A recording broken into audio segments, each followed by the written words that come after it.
What's good, Melanin Warriors? Tonight we talking about the amazing story of the 6888th, the Central Postal Directory Battalion, a unique, highly melanated, all-female unit that defied the odds and played a pivotal role during World War II, known as the 6888. I'm sure y'all seen the movie. If you haven't, don't miss it. Their contributions not only impacted the war effort, but also marked a monumental step forward for highly melanated women in the military. So let's get it, man. Let's go.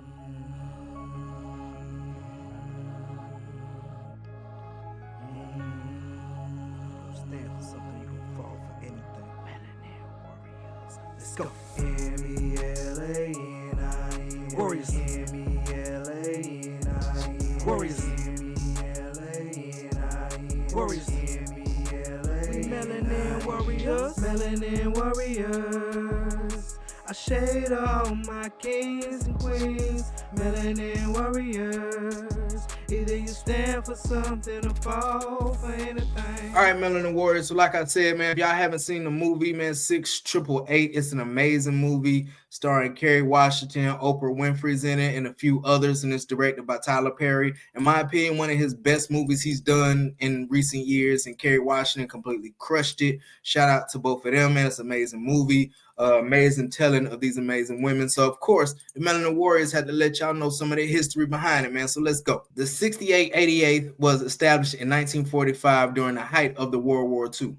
The Army needed a solution to overcoming backlog of mail for American soldiers stationed overseas. Packages, letters, and crucial supplies were piling up in warehouses, causing stress and delays for troops who are already facing the brutal realities of war. And if y'all know, like I know for my warriors who's been deployed, if you've been a basic before, Skype and keeping your phones and all that other stuff, those letters and all that correspondence and care packages, man, that was life. So I can't even imagine doing something as epic and as gruesome as World War II, being a soldier back then, not being able to get any of your correspondence from your family, no cookies, no nothing, man. So to resolve this issue, the Army created the 6880th, a battalion composed entirely of highly melanated women. These women were not only soldiers, but pioneers, breaking barriers in a time when both gender and race were powerful forces in shaping who could serve in the military. Once again, if y'all seen the movie, man, amazing. But at this time, it was always the highly melanated soldiers, both men and women, who suffered from racism and things like that. Y'all seen the Bamber Bridge episode. I covered the males on that one. If you haven't, go check it out. The women who made up the 6880 was a diverse background. Many were from urban areas, and they enlisted not just out of duty, but to prove that they could contribute to the war effort. Their commanding officer, who was also played by Kerry Washington, Major Charity Adams, was the first highly melanated woman to lead a battalion overseas. Under her leadership, the women of the 6888th set out to accomplish what was thought to be an impossible task. And they thought they couldn't do it. They set them up for failure, no help, no nothing like that. But we're going to keep going. So in February 1945, the 6888th arrived in Birmingham, England, where they faced one of the largest mail backlogs in military history, guys.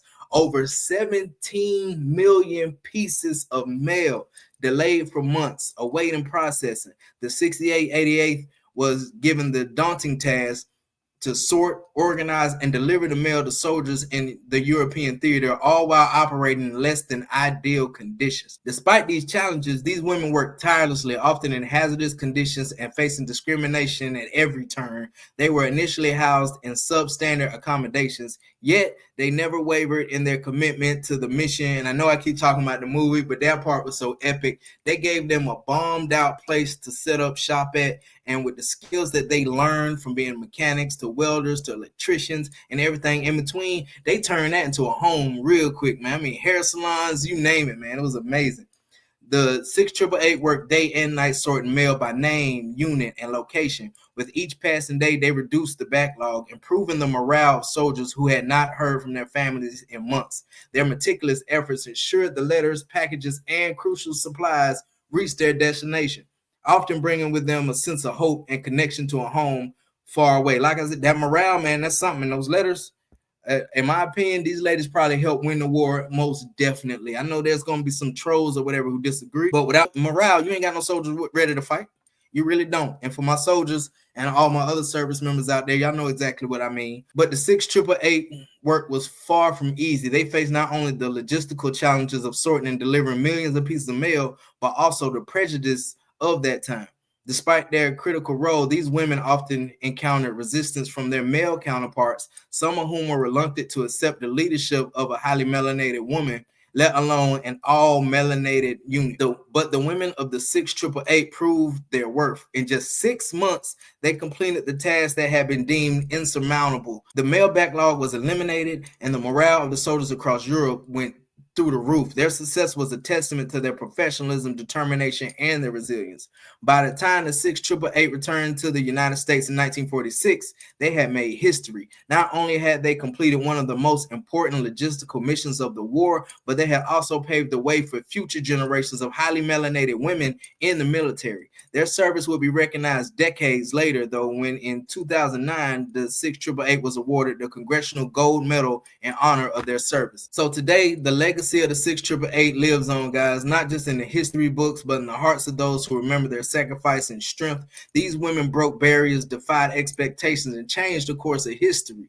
Their story is a reminder that even in the darkest times, light can come from the most unexpected places. I'm going to say that again, guys. Even in the darkest times, light can come from the most unexpected places. They even changed the name of the Army base Fort Lee to Fort Gregg Adams, making Lieutenant Colonel Adams the first and only highly melanated soldier with their name on a military base. So the 6888 was more than just a battalion. They were trailblazers, warriors, and heroes whose impact continues to be felt today. Their service will never be forgotten. And to all my highly melanated female soldiers that I've served with, served before me, serving now, I salute you all, man. A special shout out to my mother, who is also a highly melanated warrior, man, who also served. Peace and blessings, my people. Ashe. Fall for anything. Melanin Warriors. Let's go. M-E-L-A-N-I-N. Warriors. M-E-L-A-N-I-N. Warriors. M-E-L-A-N-I-N. Warriors. M-E-L-A-N-I-N. Melanin Warriors.